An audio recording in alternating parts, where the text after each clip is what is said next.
Hi everyone. Question of the day में आज हम सिंपल इंटरेस्ट का एक क्वेश्चन सॉल्व करेंगे। ठीक है, ये एक बहुत अच्छा क्वेश्चन है सिंपल इंटरेस्ट का। देखने में जितना छोटा है एक लाइन का उतना इजी है नहीं है, राइट। ये समझ लो कि सिंपल इंटरेस्ट का ये एक कठिन क्वेश्चन है, राइट। अगर आपने इसे पहले कभी सॉल्व नहीं किया है तो एग्जाम में 1-2 मिनट में ये हो ही नहीं सकता। तो देखो क्वेश्चन क्या कहता है कि एक व्यक्ति ने 10% सिंपल इंटरेस्ट के रेट से एक बैंक से 4400 रुपये उधार लिए। ठीक है ना। पूछा यह जा रहा है कि 1100 रुपये की कितनी सालाना किस्तों में वह अपने सारे उधार चुका देगा। ठीक है, हर साल के एंड में वो 1100 रुपये पे करेगा और पूछा जा रहा है कि ऐसे कितनी बार 1100 रुपये उसको पे करना होगा। ठीक है, कितने इंस्टॉलमेंट्स उसको पे करने पड़ेंगे कि उसका सारा उधार खत्म हो जाए, राइट। तो इसको कैसे कर सकते हैं, पहले तो ये डिस्कस कर लेते हैं कि यहाँ पे गलती कहाँ पे होती है। ठीक है ना, ऐसा क्वेश्चन जब भी आएगा तो यहाँ पे गलती होने के कहाँ पे चांसेस हैं, हम पहले इसको डिस्कस कर लेते हैं। तो हमसे पूछ रहा है कि कितनी इंस्टॉलमेंट्स में वो चुकाएगा, तो हम ये मान लेते हैं कि कुल n इंस्टॉलमेंट्स होते हैं। ठीक है, इसका अर्थ हुआ कि n बार वो 1100 रुपये चुकाएगा। तो n इंस्टॉलमेंट्स में 1100 रुपये दे रहा है तो टोटल उसका पेमेंट कितना हो जाएगा, 1100 गुणे n हो जाएगा। ठीक है ना, n टाइम्स 1100 पे करेगा वो, इतनी पेमेंट कर दी, अब उसका पूरा उधार खत्म हो गया। अब एक चीज़ और देखो कि ये जो इंस्टॉलमेंट्स हैं ये सालाना है, तो अगर n इंस्टॉलमेंट्स पे किया इसका अर्थ हुआ कि n साल, है ना, n साल उसने 1100 रुपये पे की। अगर n यहाँ पे 4 आएगा इसका अर्थ हुआ कि उसने 4 साल ऐसे पेमेंट करी। n की वैल्यू 5 आएगी तो इसका अर्थ हुआ कि 5 साल पेमेंट करी। ठीक है ना, तो जितना इंस्टॉलमेंट्स हो रहा है उतना ही ईयर भी है। ठीक है, तो यहाँ पे अगर हम टाइम को देखेंगे ईयर में तो जो वैल्यू n की है वही वैल्यू टाइम की रहेगी। ठीक है ना, उतने साल उतने इंस्टॉलमेंट पे कर रहा है। ठीक है, अब आगे देखो क्वेश्चन कहता है कि 4400 रुपये उधार लेके आए थे उसने और इंटरेस्ट क्या है 10%। 4400 रुपये का 10% के हिसाब से n साल का सिंपल इंटरेस्ट कितना बन जाएगा। तो यहाँ से अगर हम अमाउंट लिखना चाहेंगे तो कितना अमाउंट बन जाएगा, 4400 1 प्लस n इंटू 10% का सिंपल इंटरेस्ट है और ये हो गया। ठीक है, यही तो टोटल अमाउंट बनेगा। इसको थोड़ा सा सिंप्लीफाई करेंगे तो क्या बन जाएगा, ये 1 प्लस n/10। ठीक है, ये अमाउंट बन गया n साल बाद। ठीक है, और ये टोटल पेमेंट कर रहा हो तो हम क्या बोल सकते हैं कि इन दोनों को इक्वल कर देते हैं, क्योंकि यही टोटल पेमेंट, जितना ये अमाउंट बन रहा है वही ये टोटल पेमेंट करेगा।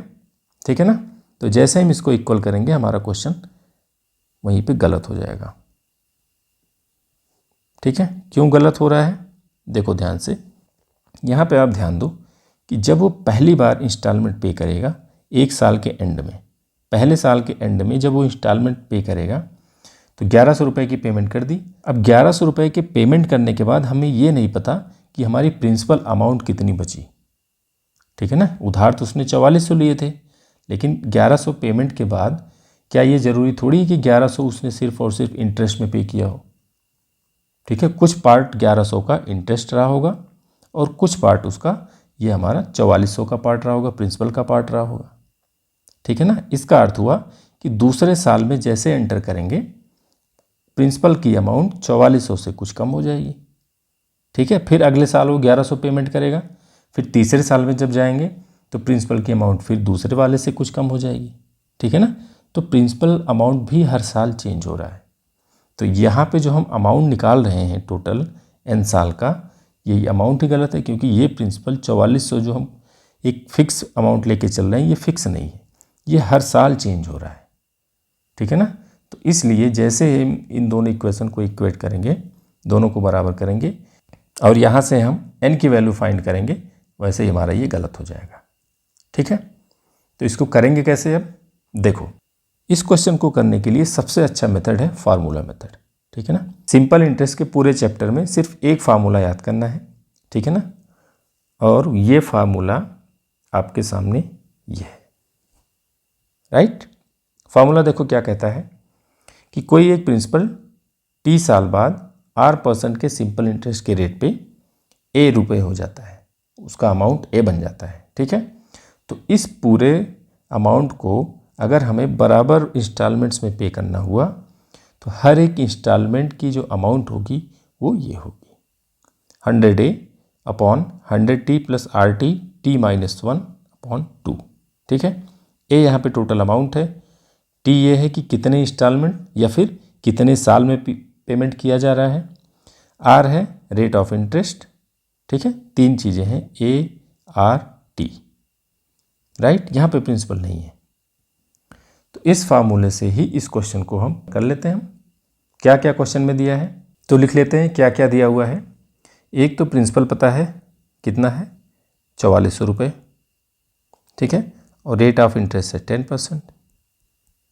टाइम हमें नहीं पता है।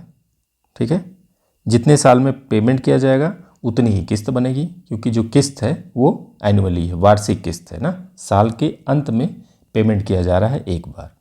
ठीक है, और हर एक इंस्टॉलमेंट की जो अमाउंट दी है वो दी है 1100 रुपये। हर एक इंस्टॉलमेंट 1100 का है। ठीक है, तो अगर हम फार्मूला लगाएंगे, फार्मूला क्या कहता है कि हर एक इंस्टॉलमेंट की जो वैल्यू है वो होती है 100A upon 100T plus RT T-1 और ये है बटे 2। ठीक है, ये एक फार्मूला है।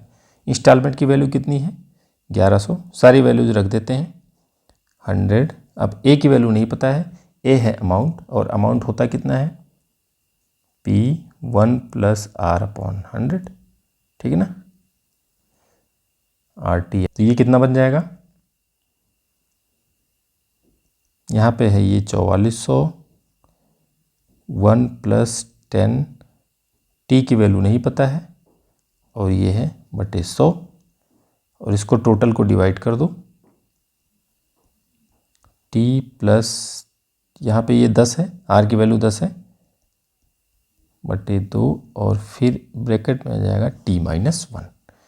2 जीरो से 2 जीरो हमने कैंसिल कर दिया, और 11 से ये 4 बार जाएगा तो यहाँ पे 400 हो गया। ठीक है ना, यहाँ पे बच गया 1, यहाँ पे आ गया ये 400, 1 प्लस T बटे 10।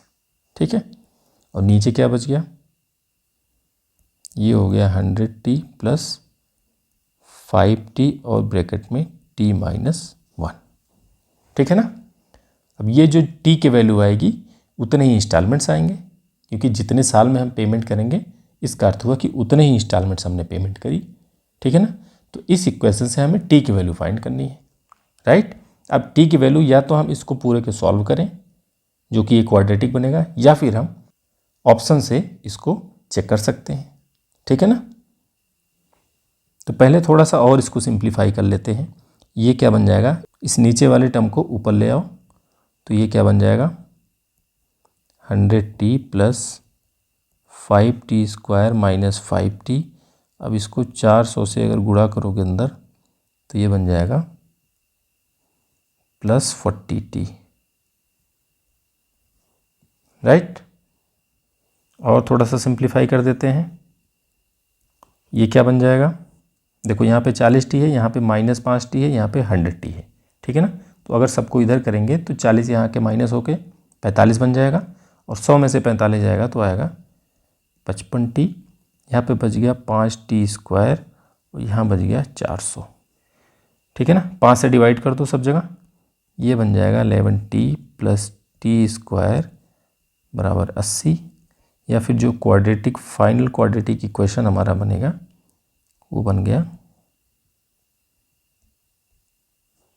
T square plus 11T minus 80 बराबर 0। या तो हम इसको क्वाड्रेटिक को सॉल्व कर लें, या तो हम ऑप्शन से भी चेक कर सकते हैं। तो अगर यहाँ पे हम इसको सॉल्व करना चाहेंगे तो ये 16×5 = 80 बनेगा, और 16 में से 5 घटाएंगे तो 11 आ जाएगा। ठीक है ना, तो यहाँ पे ये क्या बन जाएगा T square plus 16T minus 5T minus 80 बराबर 0। अगर और सिंप्लीफाई करेंगे तो ये बन जाएगा T प्लस 16 और T माइनस 5 बराबर 0। ठीक है ना, तो अगर टी प्लस 16 को 0 के बराबर करेंगे तो टी की वैल्यू माइनस आ जाएगी, ठीक है, जो कि पॉसिबल नहीं है। और अगर दूसरे वाले को 0 के बराबर करेंगे तो यहाँ से बनेगा टी बराबर 5। इसका अर्थ हुआ कि 5 साल या फिर 5 इंस्टॉलमेंट्स में हमें टोटल अमाउंट पे करना पड़ेगा, ठीक है। तो हमारा राइट ऑप्शन होगा ऑप्शन बी, ठीक है ना। होपफुली समझ गए होगे।